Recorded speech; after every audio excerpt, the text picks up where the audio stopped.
Bugungi murakkab va tahlikali global vaziyatda dunyoning turli hududlarida qurolli mojarolar, geosiyosiy qarama-qarshiliklar hamda xavfsizlikka tahdidlar kuchaymoqda. Bunday sharoitda har bir davlat o'z milliy manfaatlari, hududiy yaxlitligi va fuqarolari tinchligini ishonchli himoya qilishni ustuvor vazifa sifatida belgilaydi. O'zbekiston Respublikasi ham o'zining mustaqil va qat'iy xavfsizlik siyosatini izchil amalga oshirib kelmoqda. Prezidentimiz Shavkat Mirziyoyev rahbarligida mamlakatimiz mudofaa salohiyati mustahkamlanib, qurolli kuchlar jangovar shayligi oshirilmoqda.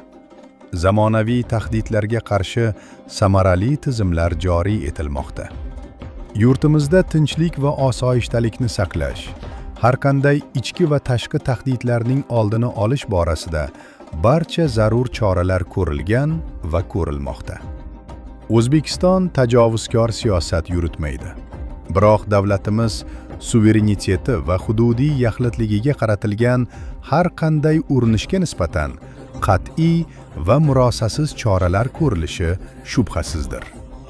Bugun har bir fuqaro hushyor, ogoh va mas'uliyatli bo'lishi lozim. Chunki vatan himoyasi bu faqat maxsus tuzilmalar vazifasi emas, balki har birimizning konstitutsiyaviy burchimizdir.